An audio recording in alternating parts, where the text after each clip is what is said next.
You know the feeling. You feel drained, anxious, maybe even trapped. There's that one person in your life whose negativity just clings to you, and your own mind has turned into a 24/7 stress machine. You're constantly replaying conversations, worrying about what they'll do next, and you just feel powerless. Your anxiety is running the show. But what if the cage isn't them? What if it's your own reactions? What if the chains aren't their actions, but your thoughts? The ancient Stoics dealt with manipulators, traitors, and the general chaos of the Roman Empire, yet they built a system for achieving unbreakable inner peace. They knew a fundamental truth: a mind hijacked by emotions and other people's drama is a mind in constant torment. But a mind you've mastered, that becomes your ultimate tool for freedom. So, we're going to break down 4 Stoic rules to help you reclaim your mind, find that peace, and finally detach from the toxic people in your life, even if you can't get rid of them completely. This isn't about becoming cold or numb, it's about becoming free. It's about turning your mind from a prison into a fortress. The first and most important rule of Stoicism is the dichotomy of control. This is the foundation for your inner fortress. Simply put, you have to learn the difference between what's in your power and what isn't. Other people's actions, words, and choices. Not in your power.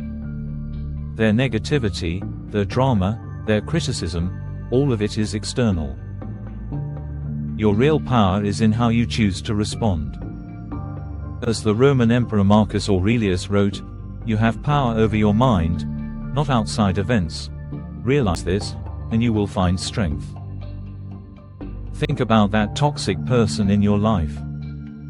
Maybe it's a partner whose comments make you feel worthless, leaving you with headaches or sleepless nights. Or it's a family member who's always pulling you into their latest crisis, completely draining you. It could even be a coworker spreading rumors and poisoning the office vibes. In every one of these cases, your attempts to change them, to make them see reason, to get him to just stop, have probably failed. And why? Because you're trying to control something you can't. The Stoic way isn't to try harder to change them, it's to turn that energy inward. When a coworker starts gossiping, you can't control their words. But you can control whether you engage, whether you listen, and whether you let that poison into your head. When a family member calls with another emergency, you can't control their drama.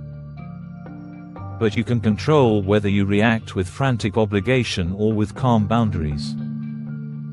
Stop treating your mind like a battlefield. Instead, see it as your own kingdom. You're in charge. You decide which thoughts get in and which get turned away at the gate. This isn't giving up. It's a strategic retreat for your most precious resource, your attention. Every minute you waste trying to fix them is a minute you're not spending on your own peace and your own life. Focus only on what you command, your thoughts, your judgments, and your actions. This is the first step to taking your power back.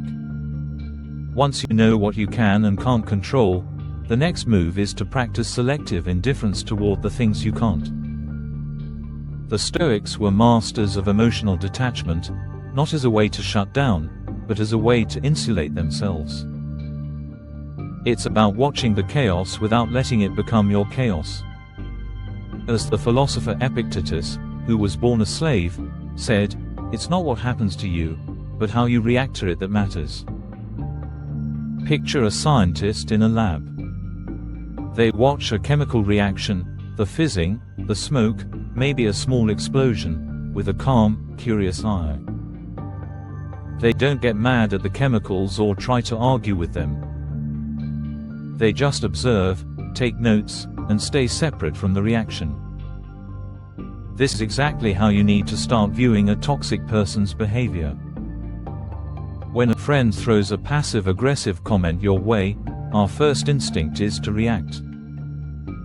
We get defensive, hurt, or angry. We take the hit. But the Stoic approach is to practice detachment. You see the comment, you recognize it's coming from their own issues and insecurities, and you simply choose not to let it in. You can be physically present with them, but emotionally, you're safe inside your fortress, untouched. If the Stoics could do this with scheming politicians and crazy emperors, you can do it with a difficult boss or a dramatic friend. This doesn't mean you become a doormat. Detachment isn't being passive. It's the quiet refusal to play their emotional game. When they try to provoke you, your non-reaction starves them of the drama they crave. When they try to guilt-trip you, your inner indifference makes their attempt useless. You stop soaking up their emotions. You stop feeling like you have to defend yourself from every little dig. You realize their outbursts are just that, theirs. They're like bad weather. You can see the storm is raging, but you don't have to stand out in the rain and get drenched. When you practice this, you build resilience. Their toxicity becomes a wave that just breaks against the cliffs of your inner peace. Stoicism is about mastering your inner world, but it's also incredibly practical. The Stoics weren't naive. They knew that who you hang out with shapes who you are. Epictetus warned that spending too much time with the wrong people will eventually corrupt you. He said, above all, keep a close watch on this, that you are never so tied to your former acquaintances and friends that you are pulled down to their level. If you don't, you'll be ruined. You must choose whether to be loved by these friends and remain the same person, or to become a better person at the cost of those friends.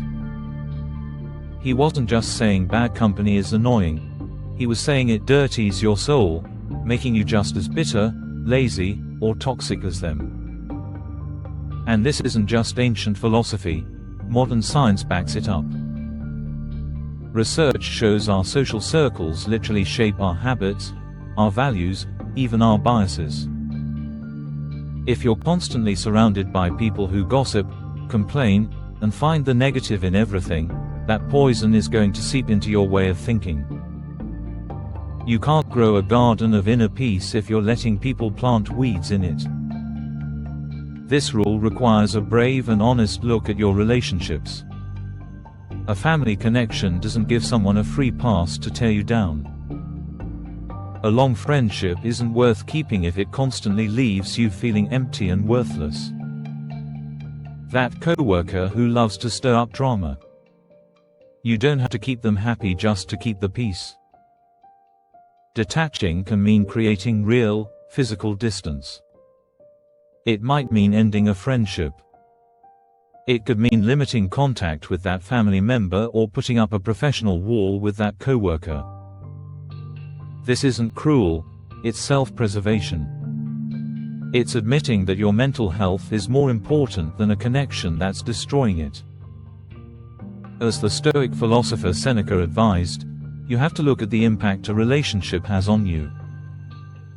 If it's consistently negative, you owe it to yourself to walk away. Staying in a relationship that degrades you isn't loyalty, it's a slow suicide of the spirit. Choose your company like you're choosing your destiny, because you are. This final rule pulls all the others together. It's about building a life so rich and fulfilling, so grounded in your own values, that a toxic person's chaos can't find anywhere to land. This goes beyond just learning to say no. It's about building internal boundaries, backed up by your actions, that protect your peace without you having to constantly fight for it. The Stoic writer Seneca talked about strategic retreat, not as a way to run away, but as a way to regroup and get stronger. A boundary isn't a wall you build from anger. It's a line you draw for yourself, clearly and without guilt, that defines what you will and won't accept. With a toxic partner, That might mean taking a real step back to heal and reflect, and enforcing that space with action, not arguments. Your peace becomes more valuable than their approval. With a demanding family member, it could mean setting a clear limit on when you're available, and then using that reclaimed time for things that actually feed your soul. The ultimate boundary is a life they can't touch. When you're deeply invested in your work, your hobbies, your learning, and your own growth, the drama they're selling just becomes boring. Why would you waste hours stressing over their latest comment when you could be reading a great book, working on a passion project, or spending time with people who actually lift you up? This is what Epictetus meant when he told his students to figure out what is truly theirs. Your purpose, your principles, your peace of mind, those are yours. Their drama is not. Build a life around what is yours. Fill your time and your mind with things that matter. Let your own growth be your shield. When you do this, you stop being a target for their toxicity. You become a fortress, self-sufficient and secure. Their negativity might still be out there, but it's outside your walls, unable to get in, because there's just no room for it in the life you've built. So no, you are not trapped.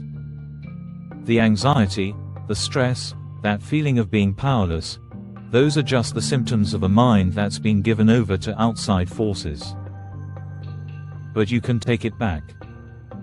The Stoics gave us the blueprint. First, focus only on what you control, your mind, your choices. Turn your energy inward. Second, practice selective indifference. Watch the chaos, but don't join in. Third, choose your company wisely. Be brave enough to cut out the poison. And finally, build a life they can't touch, a life so full of purpose that their negativity can't find a home. These aren't just abstract ideas. They are practical tools for turning your mind from a prison of anxiety into a fortress of peace. The power has been in you this whole time. The Stoics just give us the key. You don't have to be a victim of someone else's toxicity. You can be the master of your own peace. If this gave you a new way to look at things, do us a favor and hit that like button, and subscribe for more ideas on how to build an unbreakable mind. Now, we want to hear from you. Which of these 4 rules are you going to start practicing today? Drop it in the comments below. Take that first step.